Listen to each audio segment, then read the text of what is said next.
So before I tell the story, this is the story of the first car crash I ever was in, which is kind of funny because I wasn't quite in it, but my car was. So I can preface this with the fact that I'm really stubborn. And I had actually Googled stubborn, and I was like, let's get some adjectives up in here, and I was going to memorize them, and I don't remember them. So I'm really stubborn. Like tonight, I basically want to vomit all over you guys right now. Like I'm really nervous. But I was like, you know what? I said I was going to do this. I'm going to do it. Put the name in the hat, whatever. So I'm really stubborn, and I really hate it when people make assumptions about me.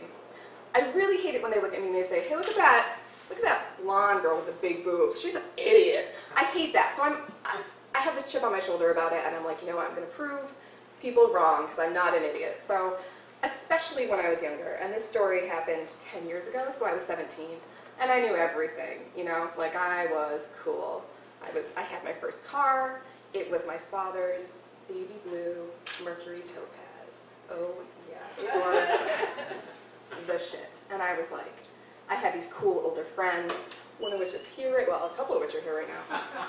And I was going to meet some of my cool older friends at the cool museum, because the museum used to show, I think they still do, used to show movies that were cool indie movies that the normal theater wouldn't get, you know, because I was really cool. So my car was it was old at that point. I think it was 11 years old, about. And it was not doing well. It would kind of stop sometimes. The radio would remain on and the lights were on, or the wipers or whatever else I had on. But the engine would just kind of cut out. But I had cool things to do. I didn't have time to make an appointment at the garage. So, you know, I got to go do my cool stuff. So I'm driving to the museum, and it's like 5:30, 6 o'clock, so it's still kind of rush hour. And I was actually right over there on the arterial. And I turn onto Warren Street, and I get about 3/4 of the way up Warren, and my car just completely shuts off, except the radio and the headlights. I don't know, my headlights were on because it was not dark out, but anyway. So I slam on the brakes, and my car's rolling down the hill, and I pop it into park, and I'm like, oh my god, what am I going to do? And all these people are driving by me, and they're honking on their horns, and they're flipping me off, and it's summer, and the windows are down, and they're like, hey! Fucking get out of the way! And I'm like, and I'm 17, and I'm like, oh my god! Like, these people, they just won't leave me alone, and I'm freaking out. And I had a cell phone that we kind of shared between my family members, and whenever I left to do my cool things, my mom would be like, take the cell phone in case there's an emergency, and I was like, there's never going to be an emergency.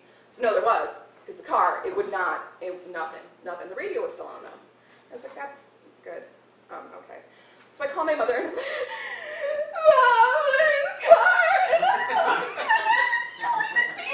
and there's dogs can hear me talking, and my mother can't. And she's like, okay, well, where are you right now? And I said, I'm at the Warren Street exits. And my mother knows nothing about Utica. You know, I hate to say this, we live in Clinton, so, yeah. So my mother knows nothing about Utica at this point in time, and she says to me, all right, well, you know, don't panic. I'll be there in 15 minutes. And, you know, if you can, try to move the car. Just put it in neutral and try to move the car to the side of the road. And I'm like, and these people are driving by me, and they're flipping me off, and they're yelling at me, and so I'm like, okay, 15 minutes, it's going to be fine. And I have my hazards on. Like, people know the car's not going anywhere. But they're still angry. I don't know why. It's Pat, you know, what are you doing? Just wait and then drive around me. But no, they're angry. So I'm sitting there in the car, and I'm like, oh my god, what am I going to do? And it's, you know, 20 minutes, half an hour, and I'm like, where the hell is my mother? And I'm like, I got to get this car out of the road. I have to get this car out of the road. And I'm kind of looking at the car, and I'm like, well, it's a small car. And you know what? I don't need men. I don't need a man to come help me with a tow truck to do that. I can do this myself. I'm strong. I'm strong, and I'm wearing I was trying to like look cool, right? So I had gone out and bought these pants from H&M that were way out of my price range, and I had these like pumps on because I like the big shoes, and probably a low cut top because, you know, and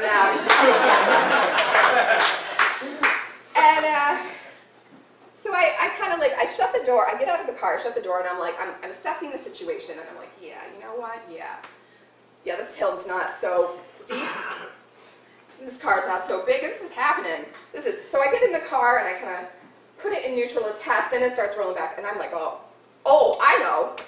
I'll just open the door, and I'll put my foot there, and then I'll put it in neutral, and this foot will be, yeah, this is a great plan. This is actually the best plan I've ever had in my 17 years. Because I want to see that movie. It was Amelie. Like, yeah, now I remember thinking. And I was determined to go see this movie. So I have my foot, and I've got the brake, and I've got the thing, and I have this whole plan that I'm going to launch myself out and push on the door. Because I can push a car up a hill. Because I can do anything. Because don't you tell me I can't push a car up a hill. Because I'll do it. I won't do it. So I launch myself out of the car, and I'm pushing the door, and I'm falling on my face, and the car is rolling away from me. And, okay, first off, my pants are ripped, and I'm pissed about that. Because I just got these pants, right? I'm like, oh, and I jump up, and I look at the car, and I'm like, hey! What the fuck? Where are you going? Come back here! And I'm running after it with the low-cut top and the pumps and the ripped pants. Come back here, right, you stupid piece of shit car! Get your ass back here! And I can only imagine, like, you know, there's people in those houses right there. It was right there, so I'm screaming, this blonde, with the boobs and the whole, okay, running after this car. And then it really dawns on me, holy crap, there's a 4-lane highway over there. And my car is barreling towards it down this hill. Oh my God, I'm gonna kill people. Like, what have I done? What have you done, Heather? Like, this is what you get for being stubborn, right? So the car, thank God, doesn't go on the 4-lane highway. No, it hit the funeral home. So I'm standing there in the middle of the road. My car's hit the funeral home. And I'm like, oh my God!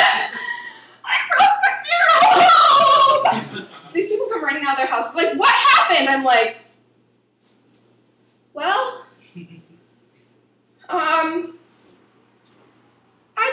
I tried to push my car up a hill, and it didn't work out so well. And they were like, okay, we're going to call the cops. And I was like, okay. Okay, and my mom still is not there. This is like 45 minutes later. It does not take that long to get from Clinton to here. I don't know what she was doing. I still do not know what she was doing. So the cops show up, and I'm sitting there in my car sobbing with the door open. And of course, it was a cute cop, too. He was so cute. And he walks up to me and he goes, ma'am, can you just tell me what happened here? And I said, well, you see, my car sort of just, it shut off. And I was in the middle of the road, and these people were yelling at me, and I tried to push it up the hill, and he just went. And so that's the story of the first time I ever got in a car accident.